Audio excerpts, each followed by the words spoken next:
pihak panitia di BCKW 3, Bapak Ibu para peserta, sejumlah saat ini mencapai 576 ya. Sebelumnya saya mohon maaf karena saya ada di kantor dan di sini keadaannya ramai, jadi saya tetap pakai masker ya Mbak Hati ya. Izin Bapak Ibu. Ya. Bentar, saya akan share screen.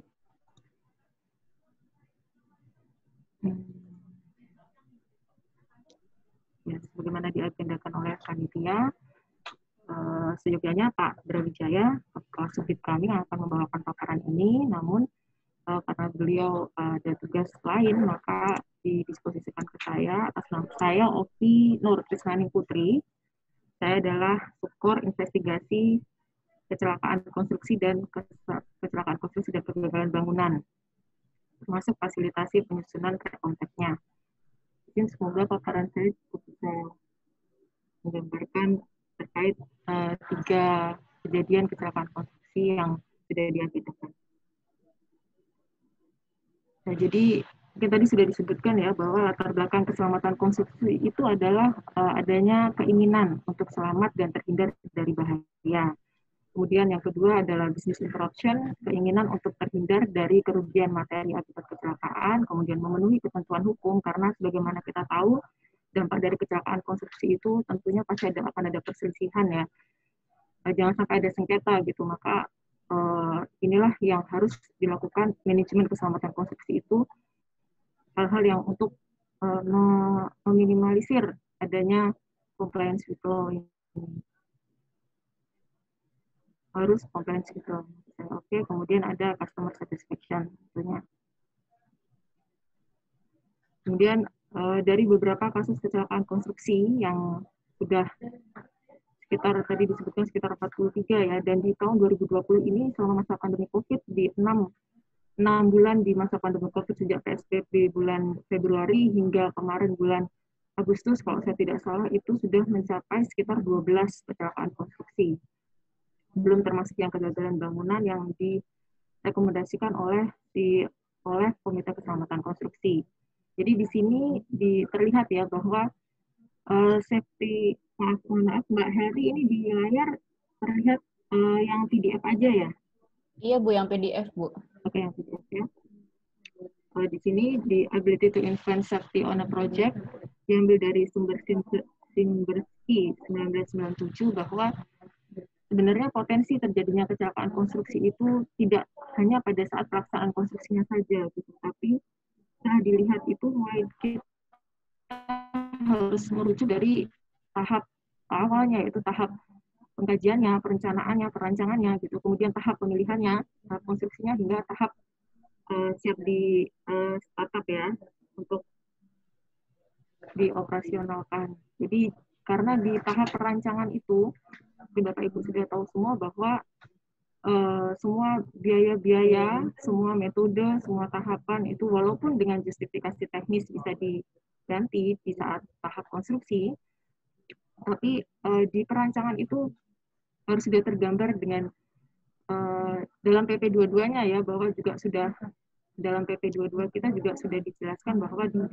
di tahap perancangan itu sudah meliputi metodenya, gambar, spek-spek, dan biaya-biayanya juga, termasuk personil yang dibutuhkan dan kompetensinya.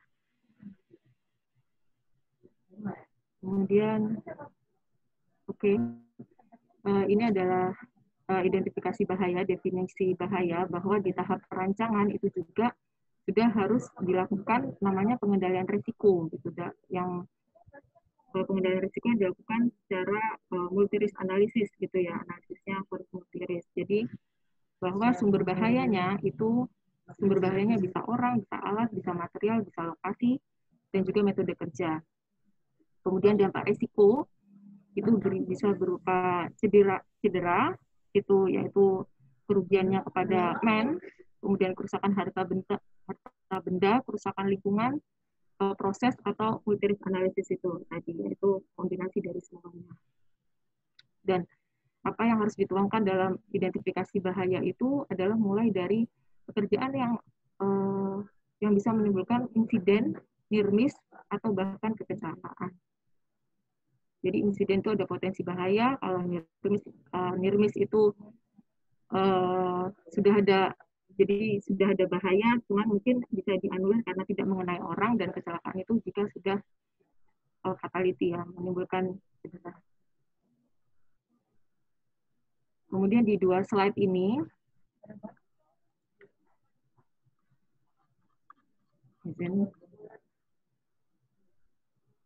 oh layar bisa di full screen kan? Seperti ini ya? Maaf ya.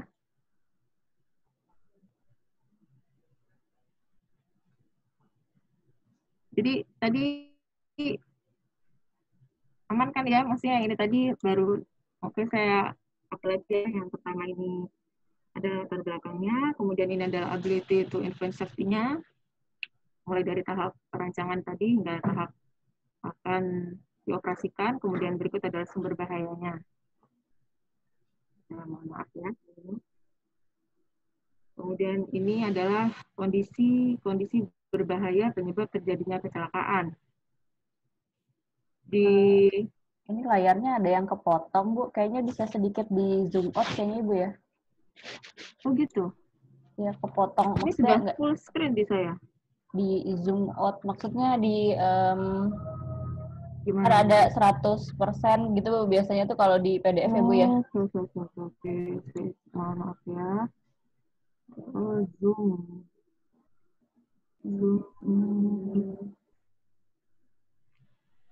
Kayak gini gimana? Iya Bu, sudah oke. Cuman agak kurang ke kanan gitu Bu ya. Tapi masih potong ya Bu ya. Atau mungkin dari Mbak Helti yang Saya belum dapat sih Bu materinya ya. Oh gitu. Iya. Ya udah Bu ya, seperti ini Bu. Ya.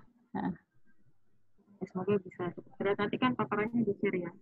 Ya Bu, iya nanti di-share panitia Bu. Ya. Lanjutkan Bu, silakan Bu. Ya, kemudian ini ada dua slide ini adalah SK yang kita cuplik dari SK Dirjen Binawas Ketenagakerjaan.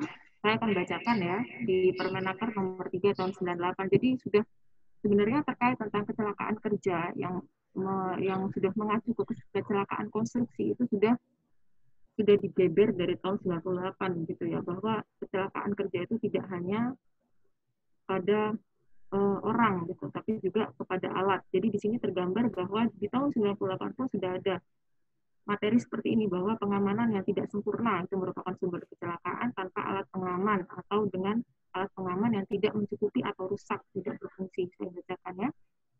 Kemudian peralatan atau bahan yang tidak seharusnya, jadi nggak layak fungsi gitu ya alatnya.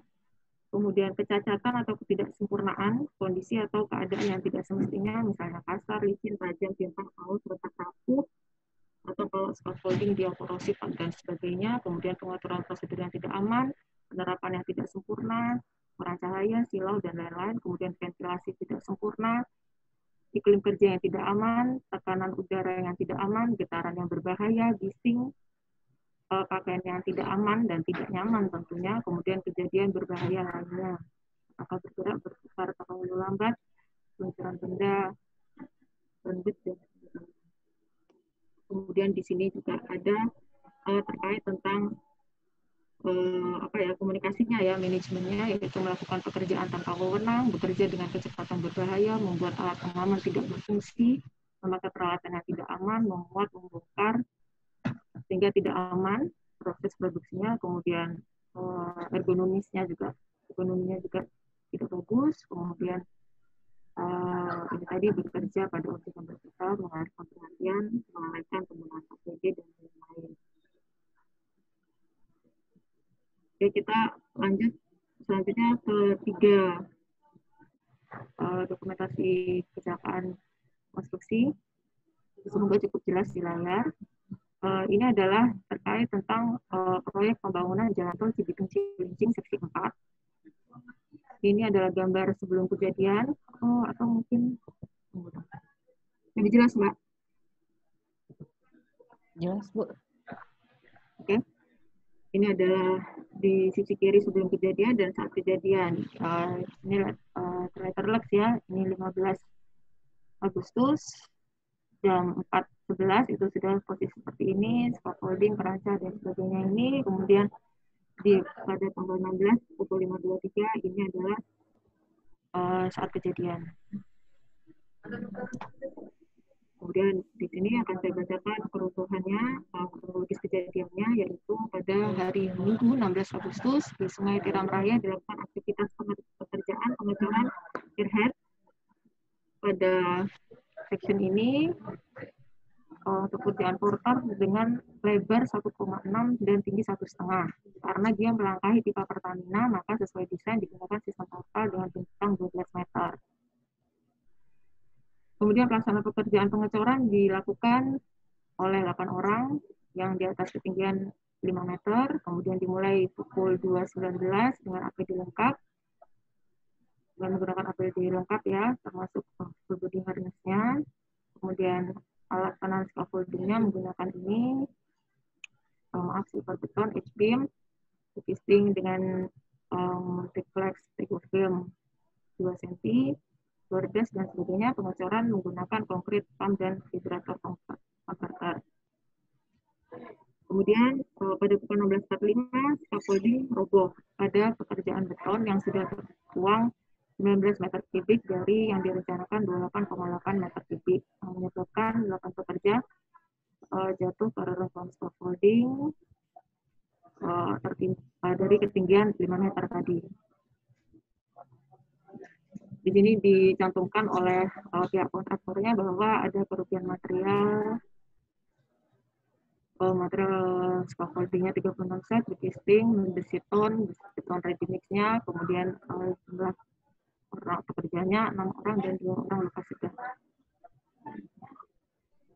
Kemudian ini adalah hasil investigasi ya, investigasi penyebab kecelakaan, yaitu nomor 1, lemahnya pengawasan pekerjaan di lapangan. Kemudian yang kedua, standar keselamatan konstruksi di induk perusahaan yang tidak dijalankan konsisten dan optimal oleh anak perusahaan, di mana yang menjalankan waktu itu adalah memang anak perusahaannya, begitu ya. Memang menang tender adalah anak perusahaannya. Kemudian adanya ketersediaan material scaffolding atau ring block yang terbatas dan modifikasi konfigurasi scaffolding tanpa adanya perhitungan. Jadi mungkin di sini memang sengaja kami tidak terlalu menjelaskan terkait karena sifatnya konfidensial ya. Jadi mungkin di sini yang terlihat jelas adalah modifikasi konfigurasi scaffolding. Jadi scaffoldingnya itu memang dia memodif scaffoldingnya itu jadi yang seharusnya 4 menjadi 2 walaupun sudah dilakukan modifikasi dengan kerapatan yang lebih rapat gitu ya. Namun ternyata masih tidak bisa mencukupi untuk pembebanan beton sejumlah dari target rencana itu, sehingga failure itu tadi ya. Mengapa bisa gitu? Karena ya harusnya sudah terawasi begitu kan ya. Ini kenapa lemahnya pengawasan juga menjadi salah satu juga pasti menjadi penyebab kecelakaan. Kemudian ini adalah rekomendasi teknisnya. Jadi kami dari Keselamatan Konstruksi membuat 2 rekomendasi ya. Ada rekomendasi teknis terkait teknisnya, yaitu dan kedua rekomendasi terkait manajemennya. Hasil rekomendasi teknisnya yaitu perlu dilakukan perbaikan desain struktur perancah, perlu dilakukan perbaikan metode pelaksanaan pengecoran, kemudian perlu diperhatikan potensi bahaya, terutama pada pekerjaan yang ini karena dia melintasi pipa Pertamina. Kemudian memperhitungkan sistem dan metode pengecoran, kemudian terutama untuk pertemuan beton basah ya, beton setelah kering. Kemudian mengevaluasi perhitungan sistem shoring dengan memperhatikan ini strength, stiffness, flexibility yang memenuhi kebutuhan sektor. Kemudian perancah yang digunakan itu paling tidak menggunakan sistem shoring dengan bracing 2 arah tegak lurus. Kemudian wajib memperhatikan beberapa hal dalam shoring. Mungkin Bapak Ibu di sini jauh lebih tahu ya bahwa harus ada penetapan base plate, bagaimana pemeriksaan material perancahnya, kemudian sambungan bracing shoringnya dan sebagainya, itu harus wajib untuk diperhatikan termasuk hingga ke setelah pembongkaran shoring gitu ya, baik secara visual maupun melalui pengujian. Kemudian karena di saat itu waktu musim hujan ya, maka juga harus memperhatikan drainase di lokasi pekerjaan karena genangan air itu bisa mengakibatkan kerusakan jasa sliper dan terkait stabilitas tanah. Kemudian metode pengejaran secara bertahap dengan mempertimbangkan beban sharing.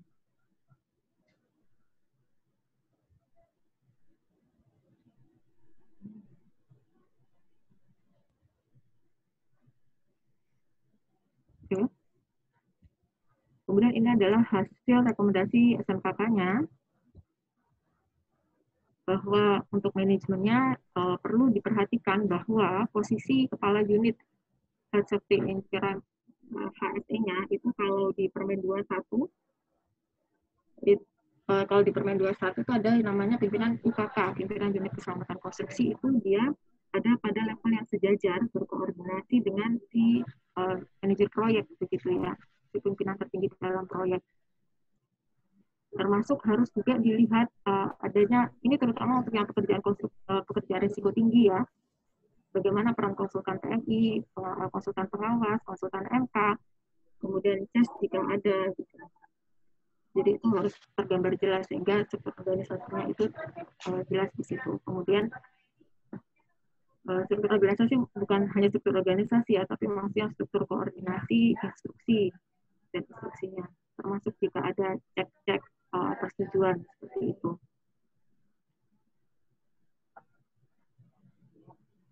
Oke. Kemudian diperlukan penjadwalan audit dan inspeksi lapangan.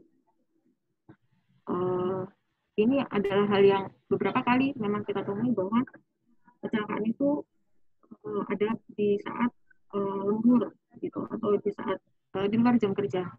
Itu kenapa harus ada penjadwalan audit dan inspeksi lapangan yang dilakukan oleh direksi ya. Jadi itu giliran gitu. Jadi direksi pun juga harus melakukan audit dan inspeksi. Kemudian ada perbaikan JSA dan Biradisi yang memperhatikan multi hazard analisis, izin sekalian untuk menjawab Bapak Nasrun Sibelai bahwa ya identifikasi risiko itu memperhatikan multi hazard analisis ya. Jadi sumber bahayanya juga kepada semuanya. Tadi sudah dijelaskan bahwa ada orang, material, alat itu semua bisa menjadi sumber bahaya dan dampaknya itu juga kepada 5M itu tadi dampaknya kepada material, kepada konstruksi, kepada orang, kepada lingkungan, atau kombinasi semuanya. Jadi di slide yang definisi bahaya ya. Kemudian bagaimana membuat jadwal personel yang bertanggung jawab pada akhir pekan dan atau lembur. Kemudian juga ada rekomendasi terkait diperlukan pengawasan dan pengendalian teknis saat operasional di lapangan, terutama sebelum pelaksanaan pekerjaan beresiko tinggi dimulai. Jadi ini incas langsung ya HSE-nya atau HSE-nya, terutama jika ada pekerjaan berisiko tinggi dimulai. Pekerjaan berisiko tinggi itu bisa dilihat dari rencana pekerjaannya ya, rencana pekerjaan yang di JSA-kan. Jadi di JSA itu kan sudah jelas siapa PIC yang bertanggung jawab ke situ, siapa yang harus mengawasi, siapa yang terkait tentang HSE-nya, pelaksananya, siapa itu harus ada di lapangan gitu. Pengawasnya, dan ditambah lagi untuk jam-jam lembur maka direksi level unit atau unit bisnis yang istilahnya itu baiknya incas langsung di situ karena itu akan memberikan kayak diistilahkan oleh Pak Iwan Zarkasi itu efek semangat gitu ya, semangatnya itu semangat entah semangat takut entah semangat benar gitu ya. Jadi itu gunanya inspeksi gitu, gunanya inspeksi dari level manajerial lapangan itu. Kemudian perlu ditekankan koordinasi dan instruksi stop work authority untuk pengawasan pekerjaan harus dilakukan pengendalian sub penyedia jasa maupun vendor, dan dalam hal terjadi metode perubahan metode kriteria jasa hierarki harus dilakukan pemutakhiran RMPK dan rencana keselamatan konstruksi. Kemudian ini adalah metode kerja perbaikan firehead dan perancang yang dilakukan pas kita ya di sini.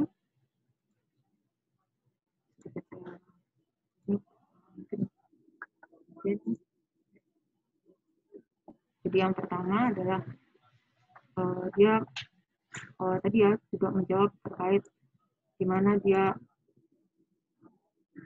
pembersihannya istilahnya gitu ya. Dari pertama dia melakukan pembobokan beton. Mbak masih ada PDF-nya ya kan ya, Mbak Healthy? Karena saya buka yang lain.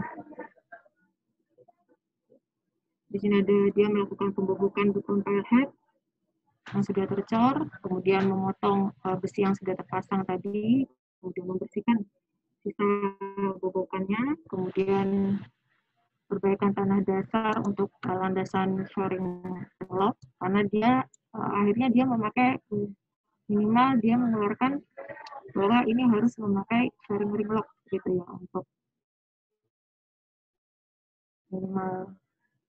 minimal kenyataan risiko tinggi. Kemudian melakukan tes kepadatan tanah dengan konsultan pengawas, kemudian ini direncanakan minimum CBR-nya lebih besar dari 6%. Kemudian jika hasil pengetesan belum mencapai, maka dilakukan perbaikan tanah dasar kembali, kemudian pekerjaan selanjutnya dilakukan sampai mencapai kepadatan rencana. Kemudian dilakukan pemasangan sleeper,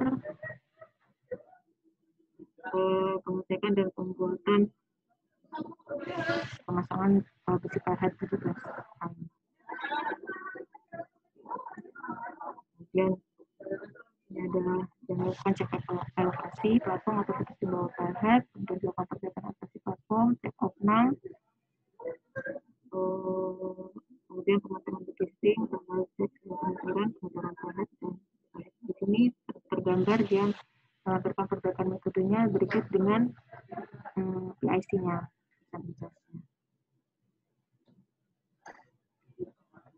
Kemudian ini adalah yang dilakukan perbaikannya terkait standarisasi sistem perancang, bahwa dia melakukan harus ada cek dan validasi dalam persetujuan gambar kerjanya, persetujuan jenis perancangnya, kondisi material perancangnya, kemudian perhitungan teknis perancangnya juga harus ada cek dan validasi, kemudian teknis pemasangan perancangnya, pemeriksaan evaluasi, dilakukan pemeriksaan evaluasi berkelanjutan dan PIC optimal.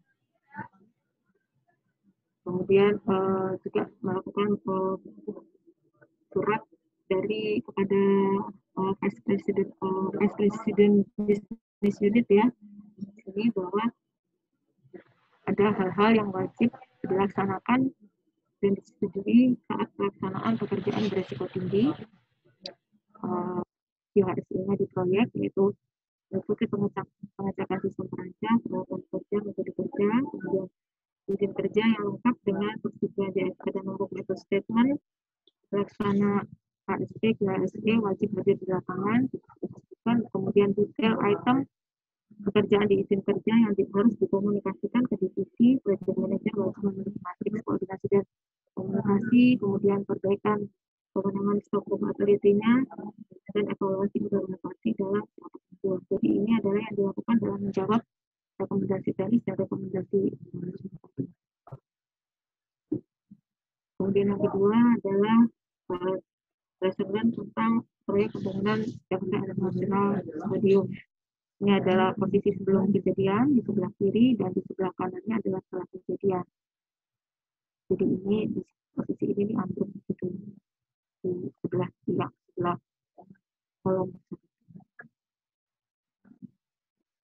Ini adalah kronologis kejadiannya.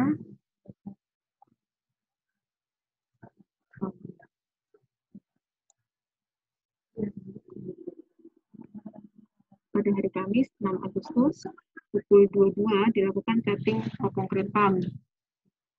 Pengecoran dimulai pada setengah 12 malam. Kamis tanggal 12, kemudian Jumat pagi dini hari jam 1.15 dilakukan pengecoran pada plat dan balok lantai 4, seksi 2931, kemudian dilakukan finish kasar cor dan perancah penopang balok runtuh bersama dengan 4 pekerja yang bekerja di atas balok. Jadi sebenarnya ada 7 pekerja, tapi 4 pekerjanya ternyata itu dia tidak menggunakan, dia tidak mengkaitkan. Nah, ini ada hasil investigasi bahwa pekerja tidak mengkaitkan body harness pada left line. Jadi dari 7 itu 4 yang jatuh karena maka dia tidak mengkaitkan bahwa body harness adalah kecelakaan. Kemudian ini adalah investigasinya bahwa pengecoran dilaksanakan atas dasar IPL, izin. Jadi dia ternyata di situ ada izin yang memang bisa dirangkap, banyak izin, dan ada izin pekerjaan. IPL itu sudah disetujui LMK, walaupun ternyata perancangnya itu sudah di-detect begitu ya. Jadi perancangnya itu memang sudah diketahui belum sesuai begitu ya. Tapi ternyata pekerjaan lanjut atas dasar persetujuan IPL. Di sini jelas adanya komunikasi yang kurang.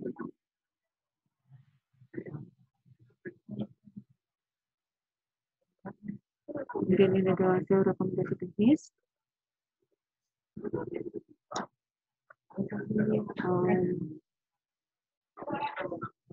Yaitu mengevaluasi desain SOP ulang pun sedikit, walaupun terkesan ini adalah terkesan adanya miskomunikasi ya, tapi ternyata setelah dilihat itu kita merekomendasikan teknisnya adalah kenapa bisa ada retek gitu di perancahnya, sehingga perlu juga dilakukan evaluasi sistem shoring. Kemudian sistem shoring menggunakan isi kanal UMP untuk tenaga bawah existing. Kemudian perlu ditambahkan bracing diagonal, hampir ya, maaf ini salah. Kemudian perlu diperhatikan posisi pompa ready mix, karena setelah dilihat mungkin getaran dari pompa itu juga belum posisinya tak bisa salah satu yang menyebabkan runtuh gitu ya. Tapi yang paling jelas adalah karena memang perancangnya pun sebenarnya usulannya nggak baik. Kemudian diperlukan checklist jenis desain, mutu, material, komponen, dan metode pemasangan perancang. Kemudian ini adalah perbaikan sistem rekomendasi SMKK-nya, yaitu perbaikan sistem izin kerja, karena tadi juga ada kesalahan terkait tentang izin kerja. Maka izin kerja di sini wajib disetujui bersama oleh tim leader dan project manager. Kemudian wajib mempekerjakan tenaga ahli K3 konstruksi. Kemudian perbaikan revisi dan JSK, membuat jadwal personel yang bertanggung jawab, dan diperlukan pengawasan dan pengendalian teknis saat operasional di lapangan, terutama saat pelaksanaan pekerjaan berisiko tinggi dengan sama. Kemudian perlu ditekankan koordinasi dan instruksi stop authority. Yang lucu adalah karena di sini sebenarnya di bawahnya di bawahnya perancangnya itu sudah dikasih label retek gitu ya, tapi ternyata bisa jalan gitu. Pekerjaan di atasnya bisa dijalankan. Kemudian wajib mempekerjakan tenaga kerja yang kompeten di lokasi ketinggian yang mengimplementasikan fungsi APD dengan baik. Ini tadi menjawab karena sudah memakai metode di sana, tapi ternyata tidak dilakukan. Kemudian berikut ada pihak JIS melakukan banyak sekali perbaikan program kerja. Di antaranya, ini ada beberapa di antaranya, yaitu melakukan pendataan ulang kegiatan berisiko tinggi, kemudian melakukan pendataan ulang kualifikasi personel di lapangan sesuai dengan kompetensi dan regulasinya, kemudian menyusun pengendalian risiko dan mekanisme manajemennya, kemudian melakukan inspeksi ulang seluruh aktivitas berisiko tinggi oleh personel bersertifikat terkait. Jadi dia menginspeksi ulang, jadi dia inspek. Kemudian melakukan pelatihan dan induksi keselamatan pada seluruh pelaksana dan supervisor, termasuk di dalamnya bagaimana dia melakukan review JSA, bagaimana dia melakukan pembuatan JSA, bagaimana dia mengimplementasikan apa yang sudah tertuang di JSA itu. Kemudian merevisi persyaratan untuk SOP izin kerja. Oke. Kemudian penjadwalan manajemen workgroup berkala, ini tadi ya, tinjauan manajemen berkala, kemudian dan aspek HSG harus dimasukkan dalam checklist pekerjaan harian. Ini adalah inspeksi dan metode inspeksi yang dilakukan, dia melakukan inspection passenger hoist dan sitcom oleh tim ini, safety, QC, engineering, pelaksana dan install, juga melakukan re-inspection full body harness oleh tim Kemudian kita lanjut ke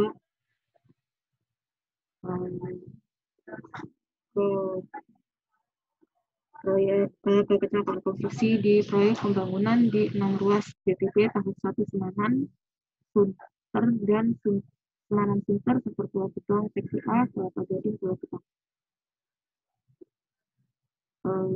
Ini pertama kali kita dapat juga, oh ya, salah satu hal lagi, hampir semua kecelakaan konstruksi yang ada ini kita dapatkan pertama dari pesan berantai ya. Jadi, jauh lebih cepat dibandingkan dengan aktual ya, beritanya lebih terkini, tapi faktanya belum tentu sesuai gitu ya. Itu kenapa kita melakukan investigasi.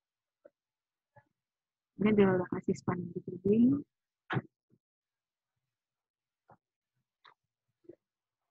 Lokasi span yang di Gluwing di sini di bawahnya. Kemudian ini adalah lokasi material mengenai korban. Mungkin Bapak Ibu di sini saya memang tidak menggambarkan bahwa dalam berita memang kejadiannya adalah bahwa di lokasi yang di Gluwing ini jadi ada celah di sini, ini ada material precast besi prestress panjang 2,4 meter yang jatuh dan memantul mengenai satpam yang kebetulan berjaga di dalam barier ini. Jadi dia melakukan penjagaan di dalam barier, kebetulan melintas, kebetulan materialnya jatuh, bukan kebetulan ya, nanti akan dijelaskan, dan memantul mengenai security tersebut. Jadi security tersebut memang bertugas untuk mengamankan area steril ini yang menjadi korban. Ini adalah kronologis kejadiannya pada hari Sabtu 26 September pukul 3.07 dilakukan pekerjaan Gluwing segmen 6-7 dari rencana 17 segmen, di mana segmen 7 sampai 17-nya sudah selesai dan yang dilakukan saat ini adalah 6 dan 7-nya waktu itu.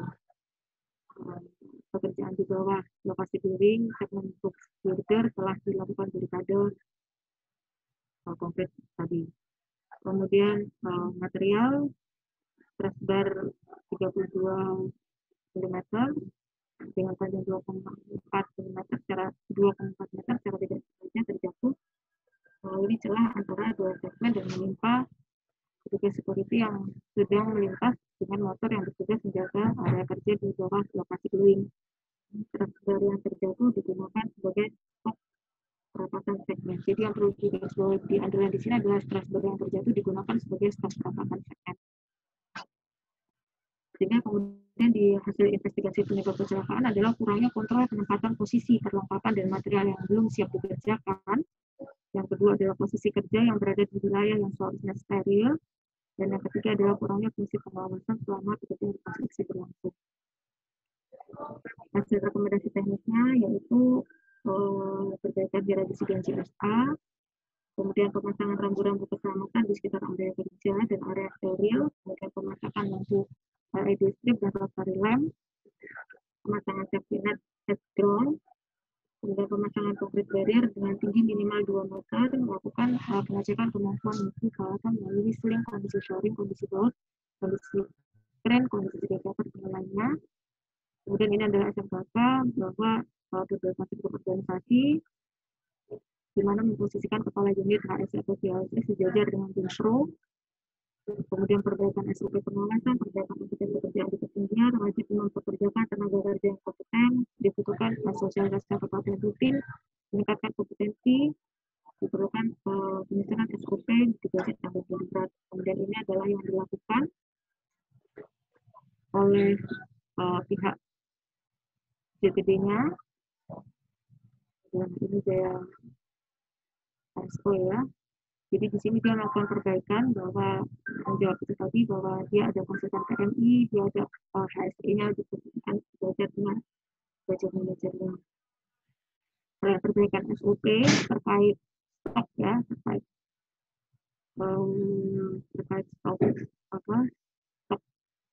stok material yang ada dilakukan di atas ketinggian itu. Perbaikan prosedur kerja dulu terkait aktivitas manusia yang berlaku juga pada pekerjaan lifting, stretching, load transfer deck, handling part launching gantry, relokasi rajin dan launching matras, penyusunan SOP mitigasi tanggap darurat kecelakaan, perbaikan SOP pengawasan pekerjaan, perbaikan dokumen perencanaan keselamatan konstruksi, dan pelatihan penerapan SOP secara rutin pada seluruh tim yang terlibat. Kemudian ini dilakukan pemasangan rambu-rambu keselamatan, bawah konflik barrier dan pengaman tinggi 2 meter, dan rotary yang 1 meter. Ini adalah beberapa rekomendasi yang kita berusaha menyadur rekomendasi-rekomendasi yang ada dalam upaya peningkatan budaya berkeselamatan. Yang pertama adalah dari manajemennya. Sebagaimana tadi yang sudah dijelaskan bahwa untuk ability bahwa safety itu mulai dari tahap perencanaan, maka bagaimana perencanaannya, pengkajiannya, kemudian desain dan step-step perancangan, SOP-nya, tahapan, metode dan identifikasi risiko keselamatan konstruksi itu yang sebelum pekerjaan dimulai, sebelum pelaksanaan pekerjaan dimulai itu dokumen teknis itu harus sudah ada, gitu, dan harus sudah firm begitu ya, sudah disetujui. Kemudian selain itu terkait dengan keandalannya, itu untuk menjawab reliability-nya, yaitu untuk menjawab reliability-nya ada DED dan spek-speknya, bagaimana, kemudian standar yang diacu apa, kelaikannya, apa rencana-rencana pengujiannya seperti apa, kalibrasi dan kelaikannya, kemudian apakah format non-conformity dan corrective action-nya juga sudah ada, kemudian apakah diperlukan pengujian tambahan, rencana tanggap daruratnya bagaimana, dan pembunuhan personal jumlah dan kompetensinya bagaimana. Kemudian terkait tanggung jawab ya, komunikasi di sini liability-nya, bagaimana alur koordinasi dan instruksinya, kemudian tugas dan tanggung jawab baik konsultan pengawas, konsultan MK, konsultan pengendali mutu internal, dan tes juga konsultan tes, konsultan perancang, dan kontraktornya. Kemudian itu semua harus dilakukan dengan komitmen ya.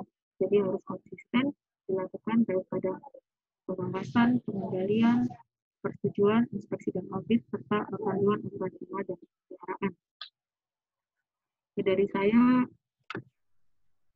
cukupkan sedikit mungkin. Dari saya sekian, Mbak Helvi. Baik, terima kasih Bu Elvi atas paparannya. Baik Bu, kita mulai sesi tanya jawab kali Bu ya. Oke.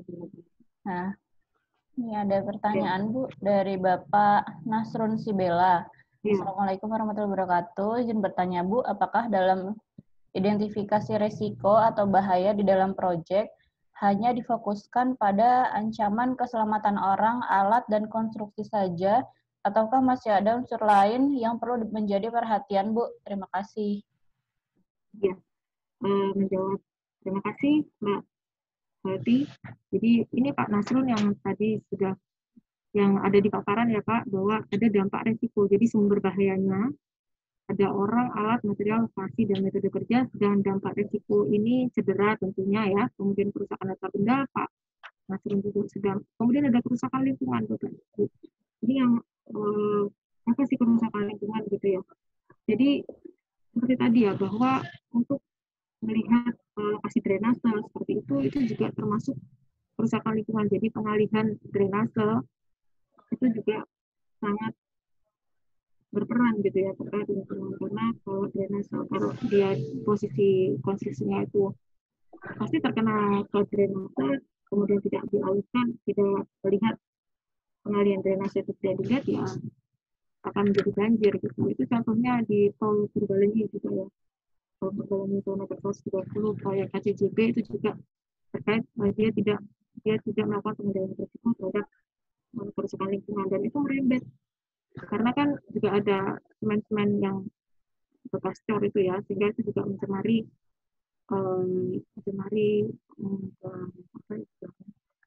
sawah ya, persawahan yang di sekitar lokasi itu. Jadi saya stop secara itu. Kemudian ada saya baca aja ya Mbak ya. Ya, boleh Ini Bu, saya nggak silakan Bu. apa-apa Mbak. Saya harusnya sejam setengah izin Pak Hari Nugraha. Kalau di jadwal tadi karena mundur nggak apa-apa sih Bu. Tadi saya sudah confirm ke panitia. Oh iya, oke. Ya. Saya cepat saja. Kemudian adakah ketentuan form checklist dalam menentukan kegiatan pelaksanaan? Kalau formatnya ada, serta memperhatikan menentukan kegiatan. Kalau formatnya ada, namun apa-apa saja yang di situ karena sifatnya bukan tipikal ya, itu maka harus disusun oleh pelaksana. Yang menyusun identifikasi itu bukan hanya